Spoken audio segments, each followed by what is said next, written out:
Super star Rajinikanth அவர்களை பற்றி இளைய தளபதி விஜய் அவர்கள் கூறியதை தற்பொழுது காண்போம். சின்ன வயசுலிருந்தே நான் ரஜினி ரசிகன். வாரத்தில் 4 நாள் ஸ்கூலுக்கு போனால் 3 நாள் ரஜினி படம் பார்த்துட்ருப்பேன்.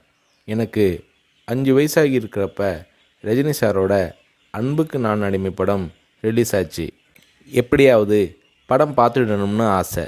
ஆனால் ஸ்கூலுக்கு கட்டடிச்சிட்டு போகிற வயசு அல்ல அது. அதனால் நான் என்ன பண்ணினேன்னா, அப்பா ஷூட்டிங்க்கு போன உடனே எங்கள் அம்மா கிட்ட ரொம்ப அடம் பிடிச்சி மேட்னி ஷோவுக்கு போயிட்டேன்.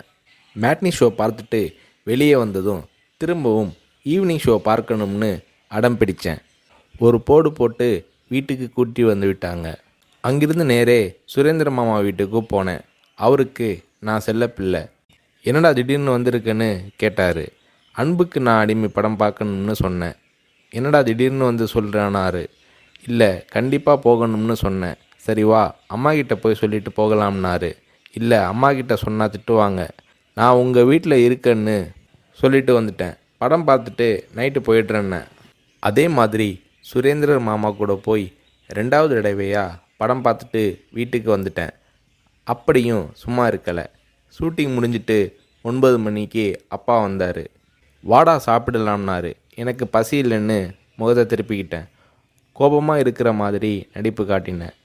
இல்லை, சாப்பிட்டு தான் ஆகணும். உன் ப்ராப்ளம் என்னன்னு சொல்லுனாரு. அன்புக்கு நான் அடிமைக்கு கூட்டிகிட்டு போனால் சாப்பிட்றேன்னு சொன்னேன். சாப்பாட்டை பரிமாறிக்கிட்டு இருந்த அம்மா என்னை பார்த்து, அட திருடா, என் கூட வந்து அந்த படத்தை மேட்னி ஷோவில் பார்த்துருக்குற மாதிரி முறைச்சி பார்த்தாங்க. சரி வந்து சாப்பிடுனாரு.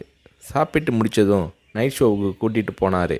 உண்மையிலேயே அன்னைக்கு மேட்னி, ஈவினிங், நைட் ஷோன்னு 3 தடவை ரஜினி சார் படம் பார்த்தேன். படம் பார்த்துட்டு வந்ததும் அப்பா கிட்ட ஒரு அன்பு கட்டளை போட்டேன். நாளைக்கு நான் ரஜினி சாரை பார்க்கணும், அவர் கூட நின்று ஃபோட்டோ எடுக்கணும்னு சொல்லி அப்பாவோட கழுத்தை கட்டி பிடிச்சிக்கிட்டேன். அடுத்த நாள் காலை நானும் என்னோடய ஃப்ரெண்ட் கார்த்திக்கும் அப்பா கூட போனோம். ரஜினி சார் வாகினி ஸ்டுடியோவில் ஏதோ ஒரு ஷூட்டிங்கில் பிஸியாக இருந்தார். நான் ரஜினி சாரை நேரடியாக பார்க்கிறது அதுதான் முதல் தடவை. எப்படி ரஜினி சார்கிட்ட பேசுகிறதுன்னு பயந்துக்கிட்டு இருந்தேன். அவர் கூட்டிகிட்டு போய் அன்பாக பேசினார். அப்படியே என்னை தன்னோட மடியில் உட்கார வச்சுக்கிட்டு என்ன படிக்கிறேன்னு கேட்டார். சொன்னேன், நான் உங்கள் கூட நின்று ஃபோட்டோ எடுக்கணும்னு சொன்னேன். சிரிச்சுக்கிட்டே என் கன்னத்தை தட்டி கொடுத்து எங்களை அணைச்சிக்கிட்டு ஃபோட்டோவுக்கு போஸ் கொடுத்தார். என்னால் மறக்க முடியாது அந்த இனிய நாளை, அவரது அன்பான அரவணைப்பை. வீட்டுக்கு வந்ததும், அப்பா நீங்கள் பெரிய டைரக்டர்னு சொல்கிறாங்க, ஆனால் என்னால் உங்களை டைரக்டராக ஏற்றுக்க முடியாது. எப்போ எங்கள் தலைவர் ரஜினியை வச்சு டைரக்ட் பண்ணுறீங்களோ அன்னைக்கு தான் உங்களை டைரக்டராக ஏற்றுக்குவேன்னு சொன்னேன். அப்பா என்னை பார்த்தாரு. ஒரு ஹிந்தி படம் டைரக்ட் பண்ணுறதுக்காக எங்கள் அப்பா பாம்பே போனார். எனக்கு ஹாலிடேங்கிறதால நானும் அம்மாவும் கூட போயிருந்தோம். மும்பையில் இருந்த ப்ரொடியூசர் பூர்ணச்சந்திர ராவ் எங்கள் அப்பாவுக்கு ஃபோன் பண்ணி கூப்பிட்டதும் அப்பா அவரை பார்க்க போனார். வரும்போது ரொம்ப சந்தோஷமாக இருந்தார். ஹோட்டலுக்கு வந்ததும் என்னை கூப்பிட்டு, விஜய், நான் டைரக்டர் ஆயிட்டேனாரு. ரஜினி சாரை நடிக்க வச்சு டைரக்ட் பண்ண போகிறேன்னாரு. அந்த படம் தான் நான் சிகப்பு மனிதன். நீங்கள் நம்புறீங்களோ இல்லையோ, அந்த படத்தை நான் 17 தடவை பார்த்தேன்.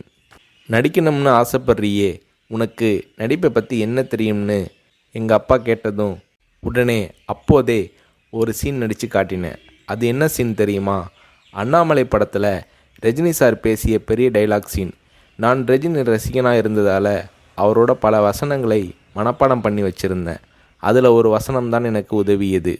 ரஜினி சார் சரத்பாபுவை பார்த்து தொடையில் தட்டிக்கிட்டு கோபமாக பேசுவாரே, அந்த வசனத்தை நான் பேசி நடிக்கிறத கொஞ்ச நேரம் அப்படியே கூர்ந்து கவனிச்ச எங்கள் அப்பா என்னை பக்கத்தில் கூப்பிட்டு, நாளைக்கு உனக்கு மேக்கப் டெஸ்ட் எடுக்கிறேன்னாரு.